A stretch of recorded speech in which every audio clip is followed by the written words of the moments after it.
Today we're going to talk about errors. Here's some shocking news for you. Nobody's perfect. Even with lots of evidence, we can still make the wrong decision. When we perform a hypothesis test, we can make mistakes in two ways. The null hypothesis is true, but we mistakenly reject it. This is called a type 1 error. The null hypothesis is false, but we failed to reject it. This is called a type 2 error. Which type of error is more serious depends on the situation at hand. In other words, the gravity of the error is context dependent. Here's an illustration of the four situations in a hypothesis test. We have where the null is true and where the null is false. And the decisions are that you reject the null or you retain the null. If you reject the null and the null is true, this is called a type 1 error. If you reject the null when the null is false, you've made a correct decision. When you retain the null when the null is true, again this is a correct decision. And when you retain the null when the null is false, this is called a type 2 error. How often will a type 1 error occur? Since a type 1 error is rejecting the true null hypothesis, the probability of a type 1 error is our alpha level. When the null is false and we reject it, we have done the right thing. A test's ability to detect a false hypothesis is called the power of the test. When the null is false and we fail to reject it, we have made a type 2 error.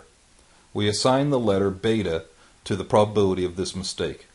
It's harder to assess the value of beta because we don't know what the value of the parameter really is. There is no single value of beta. We can think of a whole collection of betas, one for each incorrect parameter value. One way to focus our attention on a particular beta is to think about the effect size. How big a difference would matter?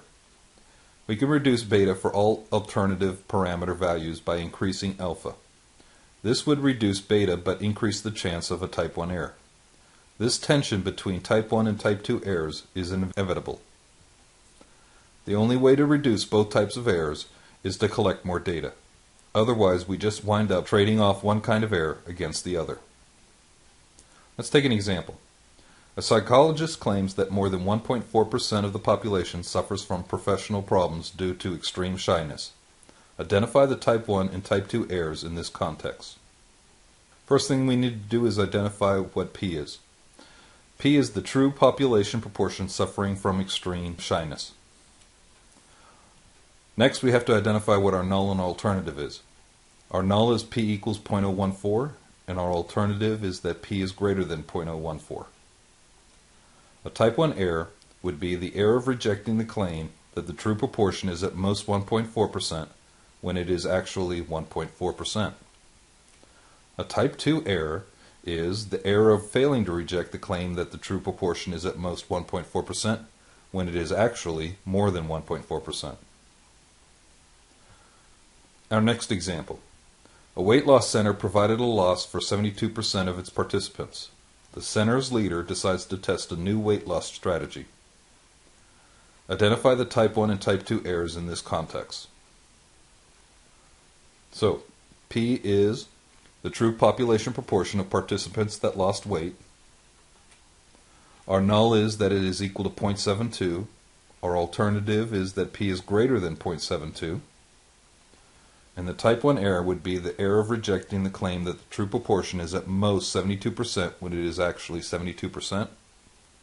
And a type 2 error is the error of failing to reject the claim that the true proportion is at most 72% when it is actually more than 72%. The power of a test is the probability that it correctly rejects a false null hypothesis.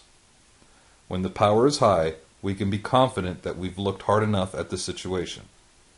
The power of a test is 1 minus beta. Whenever a study fails to reject its null hypothesis, the test's power comes into question. When we calculate power, we imagine that the null hypothesis is false. The value of the power depends on how far the truth lies from the null hypothesis value. The distance between the null hypothesis value P sub 0 and the truth, P, is called the effect size. Power depends directly on effect size. The larger the effect size, the easier it should be to see it. Obtaining a large sample size decreases the probability of a type 2 error, so it increases the power. It also makes sense that the more we're willing to accept a type 1 error, the less likely we will be to make a type 2 error. This diagram shows the relationship between these two concepts. So I've got the null hypothesis where it's true, and let's say over here on the right side is our probability of rejecting, which is our alpha, and over here we have the alternative is true. And drawing a line, we have beta on the left side, and beta would be our type 2 error. If we take this line and slide it to the left, alpha gets bigger, beta gets smaller. If we take this line and move it to the right, alpha gets smaller, beta gets bigger.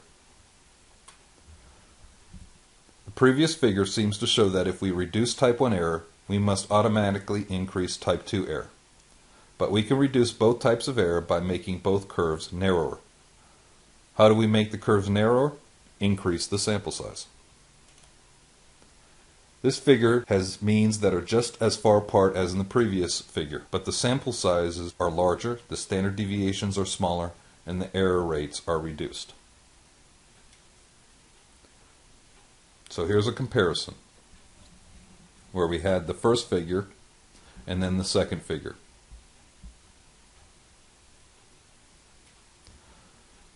So what can go wrong?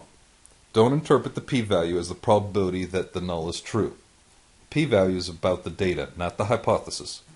It's the probability of the data given that null is true, not the other way around. Don't believe too strongly in arbitrary alpha levels. It's better to report your p-value and a confidence interval so that the reader can make his or her own decision.